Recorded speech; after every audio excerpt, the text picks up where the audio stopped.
Salut, bienvenue sur le Nash People Show. Aujourd'hui reçoit une chanteuse, auteure-compositrice qui a exploré tous les univers de son art, passant du R&B, hip-hop, la rumba, le zouk, la pop musique, que sais-je encore. Riche de ses featuring et diverses collaborations, un nouveau single dans les bacs, Retiens-moi, la belle Linsha est unstoppable. J'ai peur lorsque la nuit s'achève. Ça se passe maintenant sur Nash People Show. Je vous dis, au bosso, we rolling, c'est parti. Salut, c'est Linsha, retrouvez-moi dans Nash People TV.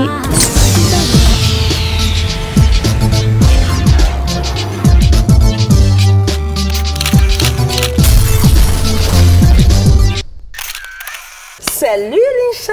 Salut. Bienvenue sur le Nash People Show. Merci pour l'invitation avant tout. Oh, c'est moi qui te remercie, c'est un honneur de t'avoir ici sur ce plateau. Voilà, tu reviens de plusieurs voyages, de plusieurs concerts, notamment à Kinshasa, oui. La Martinique. Aussi, puis Congo, Brazzaville aussi. Oui. Et puis là, on est à Bruxelles. Ah bah bien sûr. Et comment a été l'accueil? Ben, comme il fait nuit, pour l'instant, il n'y a pas d'accueil. Non, je parle des autres voyages. Ah, franchement, ben, c'est toujours un réel plaisir d'aller oui. en Afrique. Donc déjà, en Afrique, rien à dire que ce soit Congo-Kinshasa ou Congo-Brazzaville. Et puis la Martinique, c'est la maison, donc forcément. Donc j'y étais pour la sortie de mon single, mon dernier single. Le dernier single, voilà, Retiens-moi. Retiens-moi. Voilà, extrait de ton 5e album. Tout extrait à fait. de single de ton 5e album. Et c'est le premier single de cet album. C'est ça. Même. Alors j'ai envie de te demander comment est-ce que tu abordes cet album et quelles seront les nouveautés? Donc c'est vrai que c'est mon 5e album, mais c'est surtout mon 2e album, on va dire, à consonance afro-caribéenne. Parce que les 3 premiers albums étaient des albums vraiment à consonance en grande majorité, en tout cas R&B, même si on pouvait trouver que ce soit du zouk, du R&B et de la pop, de la variété française aussi. Donc, première aventure de l'album, on va dire, afro-caribéen, c'était avec Elle et moi. Oui. Plus précisément, Il et moi, je raconte n'importe quoi, ça doit être la fatigue. et là, c'est vrai que donc, le deuxième, c'est une appréhension qui est assez spéciale dans le sens où on se dit, bon, on a mis un pied un petit peu dans le milieu zouk caribéen, on va dire, pur, puisque cette fois-ci, c'est vrai que c'est carrément tout un album qui était dédié à cette musique. Et c'est comme si c'était un renouveau pour moi, même si j'ai toujours fait en parallèle de mes albums R&B, de la musique afro-caribéenne. Donc là, on se dit, on nous attend au tournant. Qu'est-ce qu'on va donner dans ce 2e album? Exactement. On a envie de mieux faire.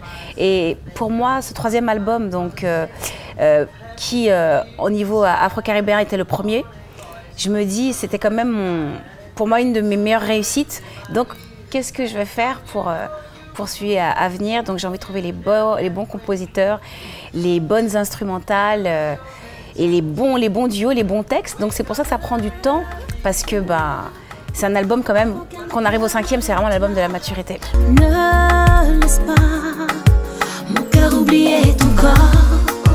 Retiens-moi avant que je ne l'aime, retiens-moi avant qu'il soit trop tard. Dans le clip, ton expression scénique est tellement vraie. Je crois que c'est le mot. Voilà, j'en perds mes mots parce que moi, ça me parle tellement en ce moment. Retiens-moi, oh là là. Et du coup, je me demande... Ne pleure pas. Alors du coup, je me demande, est-ce que tu t'adresses à quelqu'un? Est-ce que c'est une histoire que tu vis en ce moment? En ce moment, non, Dieu merci. Non, disons que c'est vrai que la musique, le plus souvent, c'est ça, c'est qu'on écrit sa propre histoire, ou en tout cas l'histoire de proches, donc forcément, on se sent concernés par les mots. Et là, plus précisément, encore dans le titre Retiens-moi, qui est carrément un titre que j'ai écrit. Donc c'est une composition de mon petit frère, J-Will, au niveau de la mélodie et de l'instrumental, mais le texte, c'est un texte que j'ai écrit. C'est toi. Voilà, oui. Et donc c'est vrai que oui, je raconte une histoire qui a été vécue, et c'est vrai que bien souvent, en amour, on pense que tout est acquis, et loin de là. Et à un moment donné, justement, on dit à cet homme, je t'aime plus que tout, certes, mais à un moment donné, il faut que tu me prouves aussi que tu m'aimes, que je suis toujours la personne qui fait battre ton cœur, retiens-moi, parce que tu n'es pas seule autour. Et au jour d'aujourd'hui, je pense que les femmes de maintenant, elles ont, comme les hommes de maintenant, on n'a pas envie d'attendre, on n'est pas passif. Oui, et donc forcément, donc si à un moment donné on ne se sent pas forcément aimé à sa juste valeur, on dit il y a d'autres personnes autour de toi. Parce qu'on a le choix, parce que pas forcément une histoire de choix, mais c'est de se dire en tant que femme, on a envie d'être valorisée et appréciée à notre juste valeur. Donc à un moment donné, justement, je dis dans le morceau, n'attends pas de me perdre pour reconnaître enfin ma valeur. Ce serait dommage. Donc voilà. Waouh.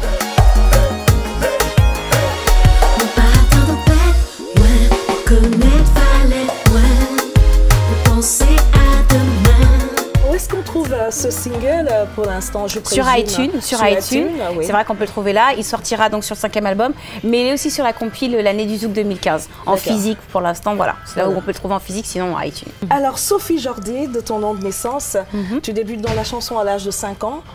Comment ça se fait au fait? En fait, c'est vrai que ça fait partie de ma bio. Donc déjà, Sophie Jordi est mon premier prénom. Linsha, mon deuxième prénom. C'est important à savoir. Ah oui, c'est pas un nom d'emprunt, c'est mon deuxième prénom. J'allais en venir d'ailleurs.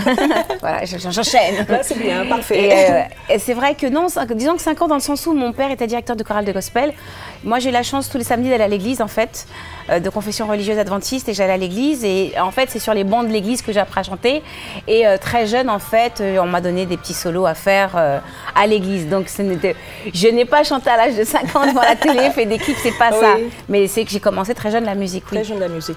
Et alors, du coup, quel est le quiproquo qui fait que tout le monde pense que c'est Laure Kosidi qui t'a découvert en 2001? Ah, c'est bien que tu parles de quiproquo, c'est très bien. Sûr, parce que c'est trop fort, il m'a découvert de rien du tout. Bah oui, parce que je sais pas d'où ça sort. Mais en fait, c'est resté dans les annales comme ça. Disons que les gens, déjà sur Wikipédia, peuvent un peu insérer ce qu'ils veulent comme information, ce qu'il faut savoir. Wikipédia, c'est vraiment pas forcément que la vérité. Et non, quiproquo de je ne sais pas. Disons que c'est vrai que mon premier titre vraiment qui m'a lancé, donc c'est Lova Girl, un titre avec Laure Kosidi sur une compil qui s'appelle Duo du Soleil. Et c'est vrai que sur ce titre, qui est-ce qui est le plus connu? C'est Laure Kosidi, je veux dire. Donc pour les gens, c'est lui qui m'a fait connaître grâce à ce titre et donc qui m'a donné 1000 pieds à l'étrier, mais pas du tout. En fait, ce titre n'était même pas pour nous à la base. Il était pour les Nègres Marrons. Parce que c'était une compilation où il n'y avait que des duos. Et les Nègres Marrons, en fait, n'ont pas trop, comment dirais-je, pas apprécié, c'est pas qu'ils n'ont pas apprécié ce titre-là, mais ça ne correspondait pas à leur musique. Et moi, j'étais choriste en ce temps-là, donc je vais faire les chœurs sur ce titre. Arrivé en studio, on me dit, ah, les Nègres Marrons, en fait, n'ont pas pris le titre, mais tu sais quoi, Lynch, on sait que tu sais chanter. Pourquoi tu ne composerais pas? Pourquoi tu... Non, pourquoi tu ne ferais pas ce titre? Et on me le donne, donc il y a juste une instrumentale. On me dit d'écrire ma chanson et ma mélodie et mon texte, ce que j'ai fait. Et par contre, j'ai fini de poser, je vais en studio, je pose. Je suis super contente parce que je m'en suis sortie et on me dit que c'est plutôt bien. On me dit par contre, c'est Duo du Soleil, donc il n'y a que des duos. Avec qui on pourrait faire ce duo-là? J'appelle Keisha, il me fait non, parce qu'on était fâchés en ce temps-là. Non. Je fais ah, d'accord, ok. Et de là, le producteur, il se dit ah bah tiens, j'ai pensé, t'en penses quoi de Kosidi? Je suis bah pourquoi pas. Donc j'avais laissé 8 mesures et lui, il est venu poser, j'étais même pas en studio, tu vois. Donc il m'a. Et je le connaissais parce qu'il fréquentait des amis à moi, donc voilà. Ce qui s'est passé, c'est qu'on se retrouve à faire une scène ensemble. Il me fait, parce qu'il connaît mes 2 prénoms, et il me fait Sophie, qu'est-ce que tu fais là? Je sais, bah on va chanter Lova Girl. Quoi? C'est toi qui es sur Lova Girl? Je sais, bah, c'est quoi ton problème? Et voilà. Donc non, pas du tout. Donc franchement, par contre, superbe titre qui m'a vraiment propulsée, certes, mais rien à voir avec Kosidi. Mais alors du coup, qu'est-ce qui t'a révélé au grand public finalement? Quels sont les noms importants de tes débuts de carrière? Franchement, la première personne très importante dans ma carrière, déjà, c'est Keisha. Donc c'est Keisha que j'ai rencontré. On t'adore. Je faisais de la musique déjà avant lui, mais c'est lui qui m'a donné ma chance en premier. Voilà, si quelqu'un m'a découverte, on va vraiment dire c'est Keisha. Et la deuxième personne, c'est Passy, parce que grâce à Keisha, j'ai rencontré Passy. Et Passy a kiffé ma musique. J'étais juste venue faire des chœurs pour lui sur un titre. Et Passy a dit cette petite, moi j'aime beaucoup, je la signe. Grâce à lui, j'ai signé en major chez Warner. Donc voilà. Il a produit ton premier album. Tout à fait. C'était donc chez sa production et avec Warner. Et le premier album s'appelait Linsha. Je voudrais la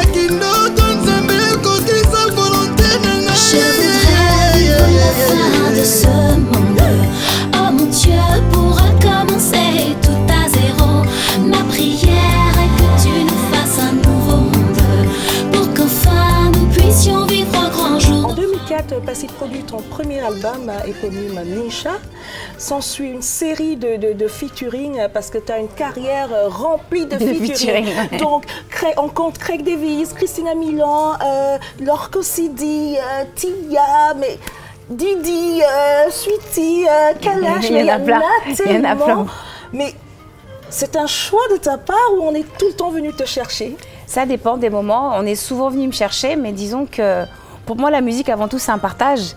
Et le fait de mélanger des courants musicaux différents ou des personnalités différentes, ça enrichit ma musique. Donc, c'est ce que j'ai toujours apprécié. Et disons qu'au départ, on m'appelait souvent, au niveau du rap, pour faire des chœurs R&B teintés de ce côté afro-caribéen que j'avais. Et on m'appelait dans les chœurs, enfin dans les chœurs, pas seulement dans les chœurs, mais on m'appelait pour apporter ce côté zouk des fois sur le côté R&B, puisque j'avais les deux carrières en parallèle. C'est un univers où on ne trouve pas énormément de femmes aussi. En ce temps-là, en tout cas, j'étais une des premières, donc c'était un peu ma spécificité. Et voilà, et puis même, je veux dire, c'est vrai que dans la musique, ce qui se passe, c'est que grâce à tous les voyages qu'on fait, on fait de belles rencontres. Et à chaque fois, sur un concert, vous rencontrez tel artiste, il y a une affinité qui se crée. Ah bah tiens, on se fait un featuring sur ton album. Ah non, sur le mien, et voilà. Et c'est ça la musique. Et moi, franchement, je suis contente de tous ces featuring que j'ai faits parce qu'ils ont enrichi ma musique, ils m'ont fait grandir. Et j'ai fait de très belles rencontres. Donc, encore, je pense qu'il y aura d'autres featuring à venir forcément. Mais parmi ces featuring, est-ce qu'il y a principalement un ou deux, quelques-uns qui t'ont marqué? Ça, c'est des trucs à me faire avoir des histoires. Mais oui. Non, il y en a un qui va pas me faire avoir une histoire. Parler de lui, c'est forcément... C'est le featuring auquel je ne m'attendais absolument pas. Donc, Craig David, c'est vrai que... J'ai fait waouh. C'est une de mes fiertés. Je l'avoue. Non, très contente parce qu'en fait, oui, c'est avant tout, certes, une histoire de maison de disques. C'est clair, Warner et Warner. Warner France et Warner Angleterre. Mais ce qui s'est passé surtout, c'est qu'il a demandé en fait à trouver une chanteuse pour reprendre son titre avec lui. Mais l'appel d'offres n'était pas seulement chez Warner, c'est toutes les maisons de disques. Et il en a reçu plein des cassettes. Enfin, j'abuse. On dirait que je parle d'un truc qui date des années, je sais pas combien, des cassettes. Waouh, Lynch, ça va quand même. Enfin bref. Et donc voilà, il a apprécié donc ma mélodie. On lui a envoyé aussi mes clips.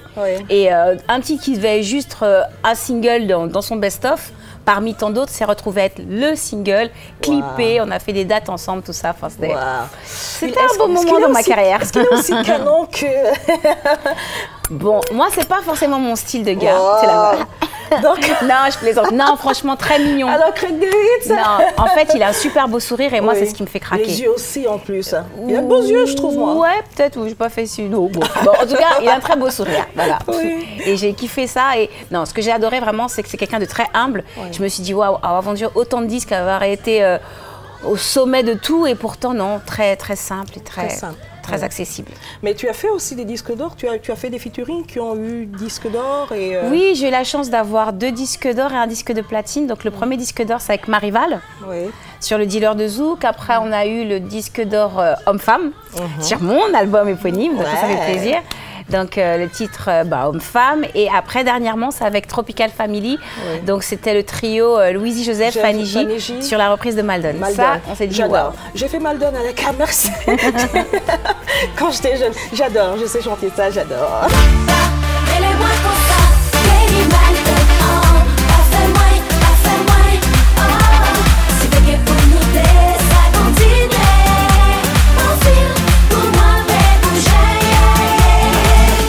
Quand le succès arrive dans ta vie, comment le vis-tu?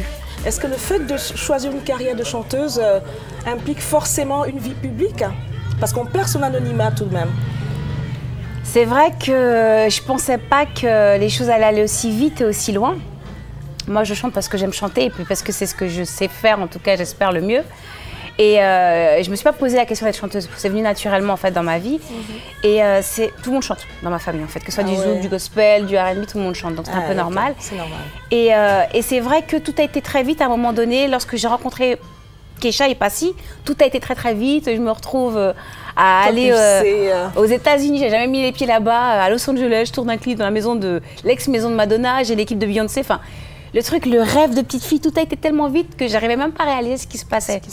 J'ai réalisé tout ça lorsque je suis revenue sur Paris et que bon, je changeais de chaîne sur l'autoradio, tac tac, ah c'est moi, oh c'est moi, oh c'est moi. Non, c'était super, il y avait un tel engouement et non, moi franchement, je pense que par contre, je l'ai vécu sainement dans le sens où je suis très bien entourée. J'ai un manager que j'ai depuis le début de ma carrière.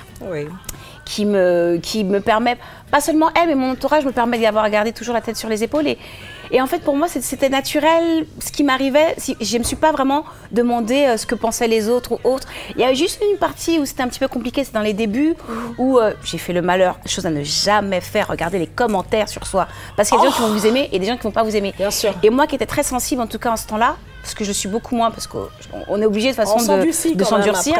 Ça a été très dur. Donc ce côté aussi qui a été plutôt dur plus pour ma famille que pour moi, pour moi, c'est mon habitude, c'est normal, qu'on me parle dans la rue, qu'on me demande des autographes ou pas, mais qu'on me regarde, qu'on parle de moi, ça fait partie de ma vie. Ça ne m'a jamais tant dérangé puisque je le vis depuis tellement d'années.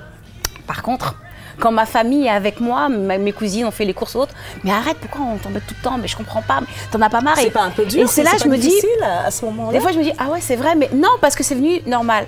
Là où ça s'est corsé, c'est lorsque mon fils est né. Voilà. J'ai un fils qui a 2 ans. Et là, par contre, on devient très protectrice. Et là, il y a des choses qui me dérangent. Lorsque je suis avec mon fils, je trouve que c'est un manque de respect d'essayer de prendre des photos, de prendre des vidéos. Voilà. Là, c'est là que ça devient plus dérangeant. Mais sinon, après, oui, ça fait... Lorsqu'on devient chanteuse, on sait que ça fera partie comment dirais-je, du métier. Mais c'est vrai que c'est le revers de la médaille parce qu'il y a des moments où on a envie d'être pépère. Voilà, lorsqu'on est par exemple sur la plage, tout simplement, en famille, en maillot de bain, ou qu'on a pris du poids, qu'on a eu bébé, qu'on veut nous faire des photos, on se dit oulala, voilà. Les questions comme les questions du genre qui est le père de ton enfant, des questions qui fâchent. Pas qui fâchent, mais je trouve ça. Ouais, je trouve ça. Non, pas bizarre. Irrespectueux? Non, parce que j'avoue que moi, lorsque je regarde les magazines aussi et que je regarde nos stars aux États-Unis, je me dis, ah, c'est qui le père? Donc, non, c'est normal. Non, franchement, c'est normal que les personnes se posent des questions. Mais alors, du coup, tu vas nous le dire aujourd'hui. Parce que c'est toujours pas. J'adore. Pourtant, tout le monde. C'est pas un secret. C'est vrai, c'est plus un secret. Vous n'avez pas bien cherché parce que c'est très simple à savoir. Mais non, j'ai cherché. C'est vrai que j'ai entendu beaucoup de Non, mais on m'a accordé beaucoup de pères. Claudissa ne l'a pas révélé la dernière fois, donc. Ah ouais, le pauvre. Il a envie de le dire, hein, Sally. Ah, brûler la langue. Et il ne l'a pas révélé. Donc, non, mais pourtant c'est facile. Mais mais il a fait un descriptif et je ne me retrouvais pas. J'ai cherché. Il faut chercher, il y a des indices. On parle de ça, on va faire un petit jeu, quoi. Un petit quiz. Chante, voilà, un petit quiz. Il chante. Chanter, peut-être pas. Non, il sait pas trop bien chanter. Non, je rigole. Non, il chante pas. Il chante pas. Il est producteur alors? Non plus. Oh là là. Tu poses pas les bonnes questions. Tu joues pas ni oui ni non. Tu joues pas à tout ça. Il est grand? Il est black? Il est black. Voilà, bravo. Un point. Mais là, vu les questions, je crois qu'on aura pour toute la nuit. Ah bah alors, vas-y, aide-moi, dis-moi. Non, un petit indice. Bon, ne donne pas le nom, il n'y a pas de souci. Okay. Donne-nous quelques indices comme ça. Ils vont essayer de découvrir qui est le papa. Alors, c'est un rappeur. Il ne chante pas, il rappe. Il rappe. Et c'est un acteur aussi. Waouh. Voilà. Il est français? Bon, c'est bon, on a posé 3 questions. Next. Ok, bah écoutez, à vos plumes, essayez de trouver le nom du papa. À vos ordi, vous tapez Black rappeur. Rappeur, voilà. Rappeur et acteur, il n'y en a pas des millions. Voilà. Allez, c'est parti. Si je m'éloigne, surtout ne m'en veux pas. Je suis celle qui t'aime et qui t'aimera. Ne m'en veux pas. Après autant d'années de carrière, est-ce qu'il t'est déjà arrivé d'être dans la réflexion artistique, du genre te demander dans quelle direction aller, question de faire quelque chose de complètement nouveau, complètement fou pour surprendre ton public? La réflexion, forcément, toujours. À chaque album, même hors album, forcément une réflexion sur ma carrière, sur mes projets. Mais maintenant, il y a plein de choses folles que j'ai envie de faire, mais on est en France. Ouais. On ne peut pas tout se permettre. Maintenant, il faut savoir que moi, la musique, franchement, c'est ma passion, mais c'est aussi mon métier. Et lorsque l'on essaye de sortir un peu des sentiers, là, on nous dit non, il faut au retour à la case départ. Dans le sens où, en France, on aime mettre des étiquettes. Alors déjà, moi, les gens n'ont rien compris. Là.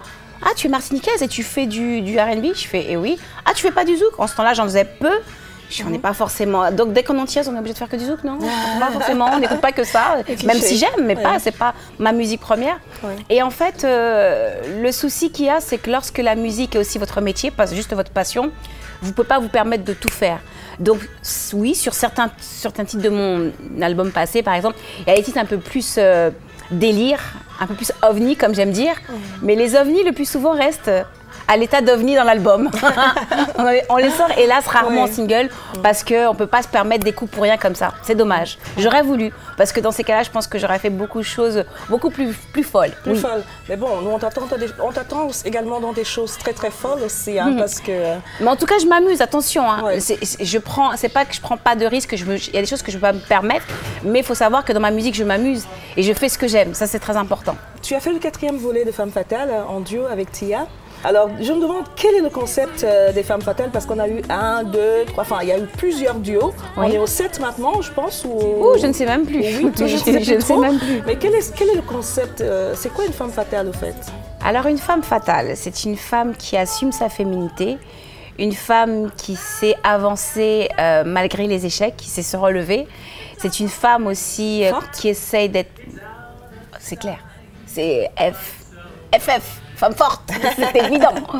Et c'est vrai que non, une femme fatale, surtout dans les femmes fatales, on est beaucoup de mamans. En fait, c'est une femme qui va aussi bien être de front sur les deux plans, le plan carrière, mais le plan donc perso comme professionnel aussi.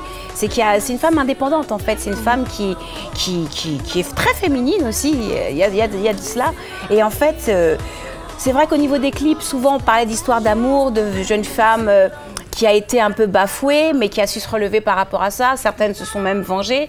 Mais c'est surtout ça, donner une image de la femme forte. Et une femme qui vraiment assume tout ce qu'elle peut être. Ça aussi, c'est important. Donc, il faut qu'elle soit belle. Qu'elle veuille être belle de l'extérieur. C'est important, mais surtout, belle à l'intérieur. Quelle partie de moi dois j'écouter? J'aimerais tant le croire. Je ne pourrais pas supporter un autre départ. On se fait aussi vite connaître qu'oublier. Tout à fait. Voilà. C'est si bien dit. Voilà, on se fait aussi vite connaître qu'oublier. Alors, comment toi tu fais pour rester toujours dans le coup?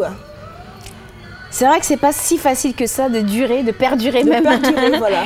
Et je suis contente parce que bon, je pense que c'est le fait de se renouveler, c'est justement ce côté featuring aussi, les nouvelles rencontres que l'on fait et le fait de métisser sa musique, de la mélanger, fera que on touche d'autres publics. Et moi, la chance que j'ai, c'est de beaucoup voyager, beaucoup en Afrique. Et j'aime mélanger ma musique avec des nouveaux courants musicaux. Et c'est ce qui fait que d'autres personnes ont envie d'écouter votre musique. Et puis, j'essaye de... Je me pose pas tant de questions que ça, j'essaie pas de surfer sur la vague parce que si une musique ne me plaît pas, c'est pas parce qu'elle fonctionne que je vais la faire. Voilà, exactement. Ouais. Mais donc j'essaie de rester vraie. Et puis oui, je pense que ça va être vraiment les connexions qui feront aussi que.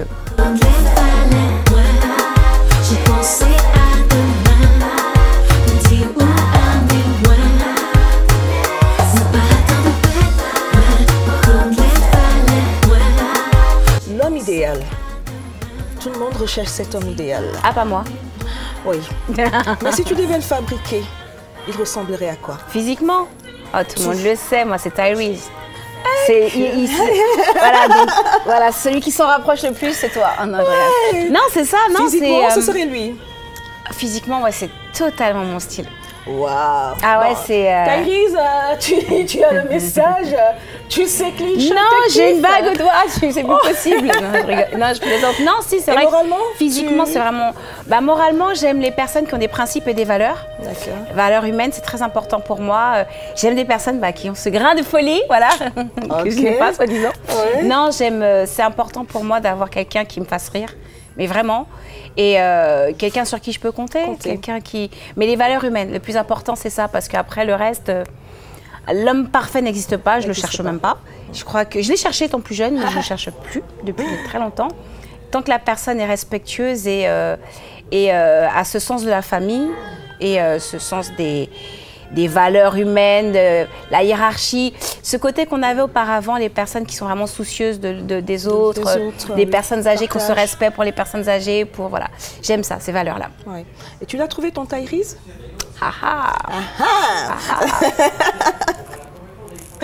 Tu le gardes pour toi? Non, mais j'ai déjà répondu. C'était une réponse. Mais oui, mais ça veut dire... c'est tout.